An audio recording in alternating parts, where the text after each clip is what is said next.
girlies! After last week's fiasco, refugees are terrorists, we've decided to tone things down a bit with a much more boring topic. The Great Depression, but with a twist. That's right, folks. For the first time, we're going to be stepping away from the Great Gatsby and see how the Depression affected the J-Los and Shakiras of the time. You guys know how America runs on Dunkins? Well, so did Latin America for a while. Not to be that person, but it's wrong to make that generalization, as it was mostly Brazil dependent on coffee, and not all of Latin America. Boy, you're a real joy at parties, aren't you? Ladies, let's focus. Cheekies, if you would. Okay, so basically rates increased, Latin American goods were unaffordable, and they were unable to pay them. Not to mention, demand for goods declined, and there was a fall in foreign investments. And you do know it's okay to breathe, right? I remember thinking, I'm about to be up. Regardless, the impact of the Great Depression was severely damaging to Latin America. A depression being damaging? Imagine that. Well, then you go, Judgy. Don't mind if I do. Alright, so boom, they're depressed, right? And Latin America is all like, shoot, what do we do? Latin American countries did not default in loan. Instead, they used non-payment as a temporary measure to bring about recovery and keep faith in currencies. Faith? I haven't had faith ever since I found out Zac Efron wasn't actually singing in High School Musical. Wait, he didn't? I know, right? I was so heartbroken when I found out. Okay, y'all need to focus. We do not have the budget for this. Anyways, Latin America also responded by having more government regulation. For example, government set prices, established maximum levels of production, and destroyed surplus of goods. The import substitution industrialization was also created in response to the Depression, with the goal to encourage the creation of homegrown industries to replace Latin American dependence on foreign manufactured goods. Because we can't afford to actually explain all of Latin America, we're going to focus on Brazil. Before the Depression, Brazil's economy was entirely dependent on coffee. Brazilian producers had to balance the production of goods to prevent overproduction, yet have enough to maximize profits. Oh shoot, that's my line, sorry. Anyways, other struggles that Brazil faced was that imports stopped coming to the country and trade stagnated. In May 1929, the price of coffee began to decline. In Brazil, there was a surplus at home, and other countries also saw a leap in the output flooding the market, obviously. This meant that national income declined and government revenue was limited. But the Depression wasn't all coffee and economic ruin. It had its fair share of drama as well. Let's just say politics were a mess. And planters were resentful of President Washington Wilson's policies, and prices were failing, and this guy was just straight up unwilling to help. Enter the great presidential race. No, Timothy. Not that one. Okay, you're getting fired after this. Okay, there, that one. Prestes won the March 1930 elections in a very narrow victory. And let's just say it's all downhill from there. Yikes, that sounds awful. With that in mind, let's consider the following. Alright, so Brazil's problem was that it had way more coffee than stressed college students and basic teenage girls willing to buy it combined.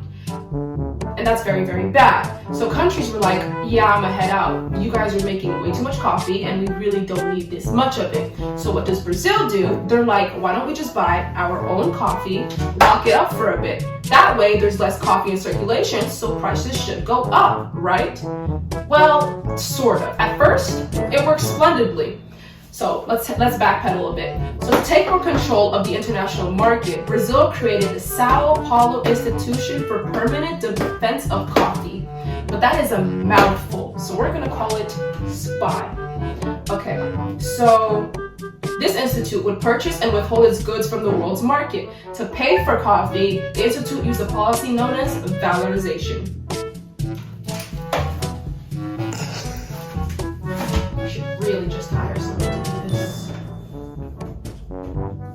Valorization. Okay, so valorization was when to pay for coffee, the SPY would receive the end. Do you need a moment? We can do this. We have to do this. The mortgage isn't gonna pay itself, and mommy's gonna buy you a new hat, okay? Oh, we started! Okay, what is valorization? Jeez, didn't your teacher teach you anything? Like, I know my history teacher didn't, but note to self, next topic should definitely be about how the American school system is. Please don't fire me, guys. I really need this job. I don't. Lose it, Teddy, or you get fired. I'm sorry, John. This is what happens to people that get fired around here. You see, it's cold. Look at it, it's freezing to death. Sure, as it should. After Press is elected into office, almost immediately credit was extended to the ailing state of SPY, which was supposed to use the money that was not borrowed to service debt to buy coffee surpluses and stabilize the price. Instead, a record-breaking 29 million bags of coffee were produced, and prices, which had been stabilized at 14 cents per pound, dropped again. And with coffee prices down to 10 cents per pound, the economy was basically in ruin. Debt had increased to $1,181 million, and the overthrown governments in neighboring states made European lenders reluctant to trade with Brazil. Back to you. And we're back. What did she tell Charles? Why do women hire her? Okay. Now, the Brazilian citizens were definitely feeling the effects of your crumbling country. Approximately 1 million Brazilians suffered as a direct result from the economic crisis. Most Brazilian rural workers were landless laborers who planters could no longer afford to pay. Many faced hunger and unemployment. Illiteracy was 60% of the population in 1930, and only 3% finished primary school. That's awful. I hate uneducated people. That thing on that as well. But paying attention to all of this chaos, our good old buddy Vargas. Vargas took advantage of the situation, and in October 13 of 1930, revolts took place under Press's leadership. On November 4th, Vargas was installed as a provisional president. Vargas created the National Department of Coffee, which basically said, let it die to the coffee trees. The government also decided to step away from coffee and try to diversify Brazil's economy. Vargas established a social security plan, and the Ministry of Labor was integrated into the ministry. The rule of Vargas included several attempts to overthrow his regime. One, which led to the creation of an Estado Novo, or for you gringas, new state.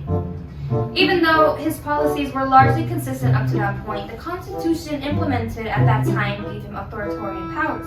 For the economy, that would mean various degrees of government intervention. This pattern is repeatedly overthrowing leaders who's all becoming Latin American during those times. Just ask Argentina. Thank you for tuning into this week's episode. Now, when your friend asks you to make TikToks, I think it's TikTok. this is where you're getting fired. Okay? Anyways, as I was, how about we talk about the social and political state of Latin America during the Great Depression? Thank you for tuning into this week's episode. Now, when your friend asks you to make TikToks, I think it's TikTok. this is where you're getting fired. Okay? Anyways, as I was, how about we talk about the social and political state of Latin America during the Great Depression? Thank you, and see you guys next week.